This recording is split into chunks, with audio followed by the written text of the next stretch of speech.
new fishing rod. To find out, Wade uses a depth sounder to determine the topography of the river and the pool. By mapping the water's depth, he can see if this is the cause of Bahadur's disappearance. By 20 feet, look, I'm touching the rock. 20 foot, right there.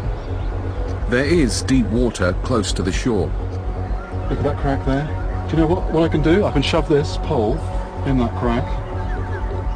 So literally I'll just move it 6 inches sideways and we've got 23 foot. In fact, near the rocky outcrop, the water is as deep as 10 meters. These areas of deep water are created as the river is forced around a bend. The same force creates a series of whirlpools. It is a very powerful river, and there are places literally where, yes, you can be in knee-deep water, you take one step and you're in 30 foot or whatever, and I think, you know, you take a mouthful of water, you go under, that's it, you don't come up. Yet these places are away from the area where Dil Bahadur had disappeared. What's interesting, though, is that a lot of these stories are not from the, you know, the rougher bits of the river. They are from the quiet places, normally in the pools where there's a ferry and you've just got gently shelving water, and they disappear. Now that doesn't quite, you know, fit with the idea of it's always the water. Bahadur's disappearance occurred in water away from areas of turbulence, in a depth of no more than 2 meters. Wade travels downstream to the site of the most recent disappearance, that of 18-year-old Atul Kumar, witnessed by Surendra Bora. Borji actually saw this. Yes, he's actually seen it. Right. We've charged his cousin. Right.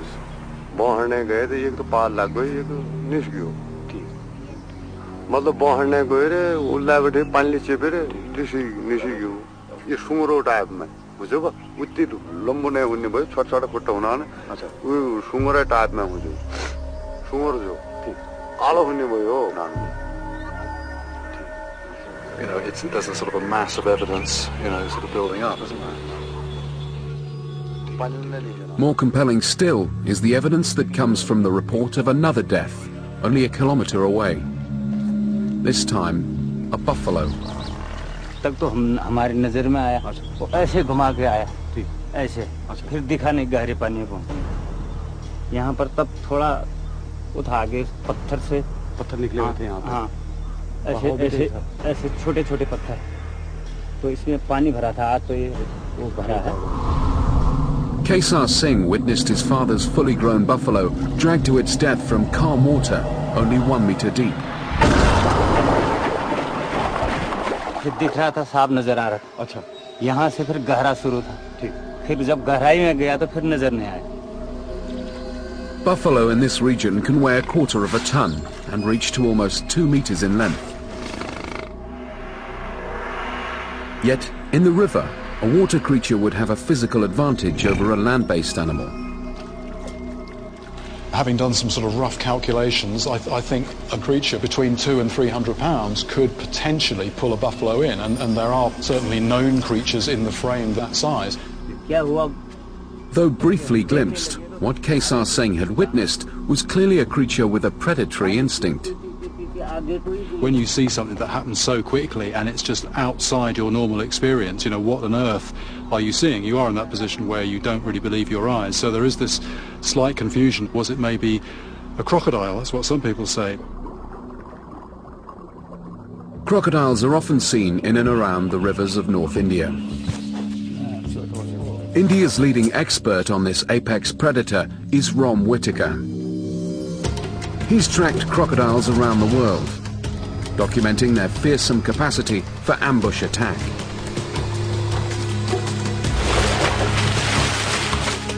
With jaws capable of exerting a force of half a ton to crush the skull bone of victims, they are well known as man-eaters.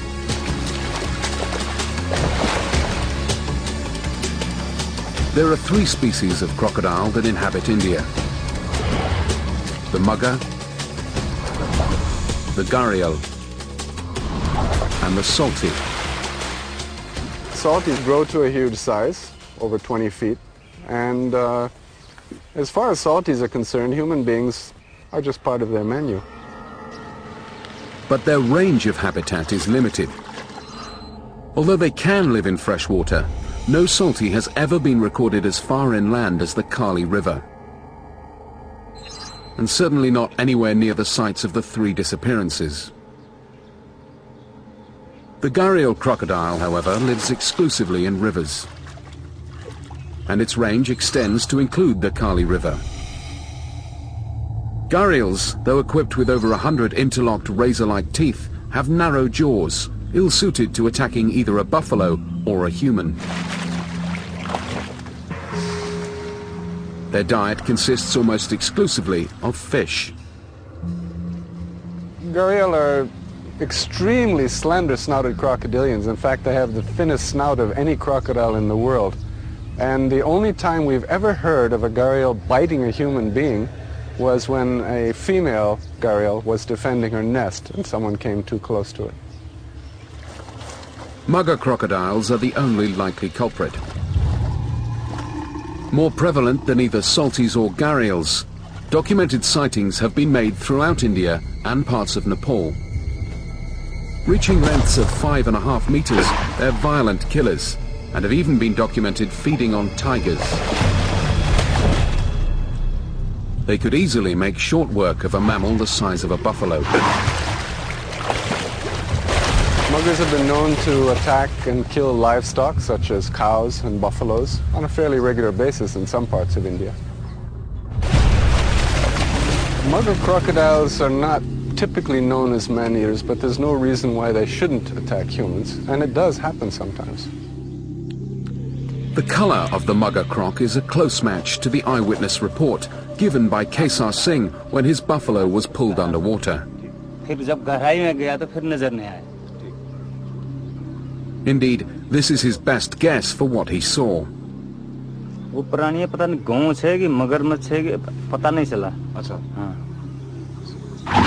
Normally, muggers are olive green in color, with black markings on their back. Partially obscured by water and only visible for an instant, it's credible that Singh thought the creature was black. Could it be that this creature, living up to its name, had not only hauled a buffalo to its death, but also attacked and killed at least 3 people so far north? In the lower part of the Kali River, before it enters the Ganges, where it spreads out and where it's flowing slowly, the water is warm and sustains mugger crocodiles. Rol Ghat, the site of the first disappearance, is at an altitude of 600 meters above sea level. Here, the water is both faster and colder. Mugger crocodiles typically prefer deep pools and slower flowing rivers and nice embankments to haul out on and bask. No one has seen any sign of a mugger in the area of the disappearances. So Wade travels downriver to scour the banks at a lower altitude. Muggers, less agile out of the water, are easily visible on land.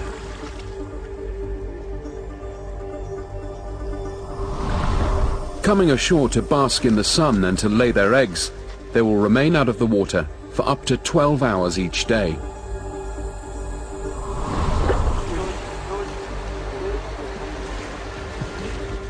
As Wade and his guides descend, they reach the Class 4 Chuka Rapids. These rapids are at an altitude of 200 meters above sea level. We've come to a set of rapids and we've scouted it out, and there's actually not enough water to go down here. Certainly not with the raft loaded up. It's just going to catch on all these rocks.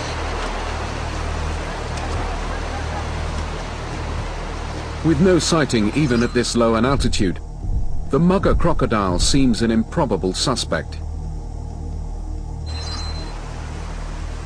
We have it on good authority that crocodiles aren't around here. In fact, the people don't see them. You'd see them out of the water if they were here, but it's just the terrain is